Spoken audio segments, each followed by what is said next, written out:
Assalamualaikum warahmatullahi wabarakatuh. Perkenalkan, nama saya Mevisa, NPM 25751085. Di sini saya ingin menjelaskan tentang pesan persuasif, pesan goodwill, dan pesan bad news. Pesan persuasif adalah usaha mengubah sikap, pendapat, dan tindakan audiens, baik secara formal dan non-formal, untuk mencapai suatu tujuan. Pesan persuasif berasal dari bahasa Latin, yaitu persio, yang artinya mengajak, membujuk, dan merayu. Penulisan pesan persuasif adalah usaha mengubah sikap, kepercayaan, pendapat, atau tindakan komunikan, baik secara verbal dan non-verbal, untuk mencapai suatu tujuan. Perubahan yang terjadi bukan karena suatu tipuan dan tekanan, tetapi karena persetujuan dan kebebasan dalam membuat pilihan. Tujuan pesan persuasif dibagi menjadi dua, yaitu tujuan utama dan tujuan sekunder. Tujuan utama yaitu komunikan melakukan sesuatu dan menyediakan informasi yang cukup agar komunikan tahu apa yang harus dilakukan. Tujuan sekunder membangun image baik persuader, membangun image baik organisasi persuader, dan mempererat hubungan baik antara persuader dan persuader. 4 strategi pesan persuasif yang efektif, Bob and Thiel 2007. 1. Membuat kerangka argumen. 2. Menyeimbangkan daya tarik. 3. Menguatkan posisi. 4. Mengantisipasi penolakan. Jenis-jenis pesan persuasif dibagi menjadi 3, yaitu pesan persuasif tindakan. 2. Pesan persuasif untuk permohonan bantuan dana. 3. Pesan persuasif dalam penjualan. Pesan persuasif untuk tindakan, yaitu di sini persuader meminta pada persuader untuk melakukan sesuatu. 1. Meminta untuk mengubah kebijakan. 2. Meminta untuk mencairkan uang. 3. Permintaan promosi jabatan. 4. Permohonan kerjasama. Pesan persuasif permohonan dana. Ada 4 hal yang harus diperhatikan dalam pesan persuasif permohonan dana. 1. Anda harus mampu menjelaskan kebutuhan secara spesifik. 2. Tunjukkan kepada pembaca betapa pentingnya sumbangan tersebut. 3. Kemukakan secara jelas berapa jumlah donasi yang diperlukan. 4.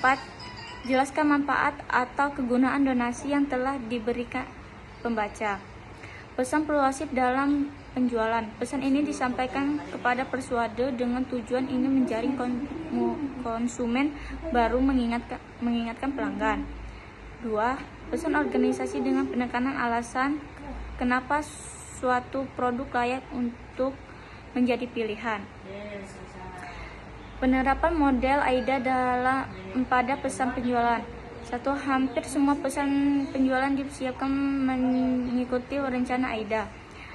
Memulai dengan alat penarikan perhatian, menimbulkan minat dengan menjelaskan berapa fitur unik dari produk dan jasa tersebut, mengingatkan keinginan dengan menyoroti manfaat yang paling menarik bagi audiens, ditutup dengan menyarankan tindakan yang Anda inginkan agar dilakukan oleh audiens. Pesan positif atau good news dan goodwill. Pesan positif adalah pesan bisnis yang memberikan kesan yang menyenangkan kepada orang lain, yang meliputi good news dan goodwill.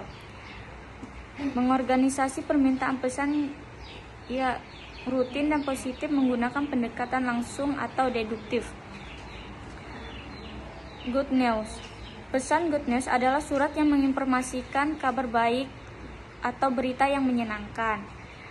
Contoh good news tentang pekerjaan. 1. Kenaikan gaji, tunjangan hari raya atau THR, lamaran pekerjaan yang dikabulkan, dan promosi jabatan. Contoh good news tentang produk, yaitu garansi, persetujuan kredit, layanan purnajual, dan memberikan diskon. Goodwill, pesan yang dengan niat baik yang menekankan kepada upaya menjaga hubungan personal atau kekeluargaan dengan cara relasi dan tidak mempunyai bisnis langsung. Contohnya, 1. Ucapan selamat congratulations ini biasanya diberikan atas keberhasilan perusahaan atau individu. 2. Penghargaan. Ini diberikan karena kemampuan perusahaan atau individu mencapai prestasi kerja tertentu. 3. Ucapan duka cita. Ucapan duka cita ini dapat diberikan secara lisan ataupun tertulis. 3. Pesan bad news atau negatif. Tidak seorang pun yang suka menerimanya dan tidak seorang pun yang suka menyampaikan pesan-pesan yang buruk. Namun, mengirim pesan-pesan negatif pada orang lain merupakan fakta kehidupan yang tidak bisa dihindari oleh karir seseorang. Pengertian dan beragam pesan bad news. Pesan negatif adalah pesan yang mempunyai dampak kurang menyenangkan bagi audiens. 2. Pesan negatif lazim disusun dengan pendekatan tidak langsung atau induktif, tetapi dapat juga dengan pendekatan langsung. 3. Aneka ragam pesan negatif. Tujuan dari pesan bad news yaitu menyampaikan berita buruk, memastikan penerimaan tentang berita buruk tersebut, mempertahankan niat baik dengan menerima atau membaca pesan, mempertahankan citra baik organisasi.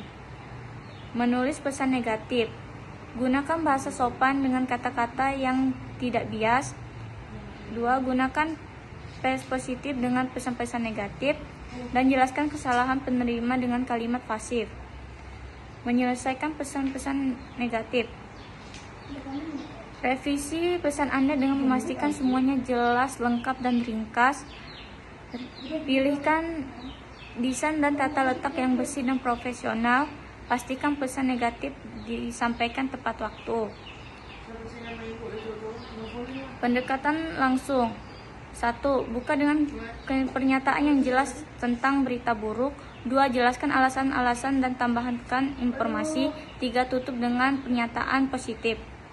Pendekatan tidak langsung. 1. Buka dengan sebuah penyangga, yaitu penyelesaian netral yang mengesahkan suatu permintaan. 2. Beri alasan-alasan dan informasi tambahan. 3. Beri pernyataan yang jelas tentang berita buruk. 4. Tutup dengan catatan positif.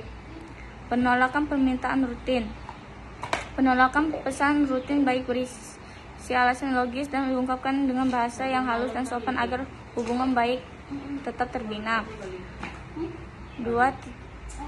Pendekatan baik digunakan dengan pesan rutin membutuhkan respon cepat.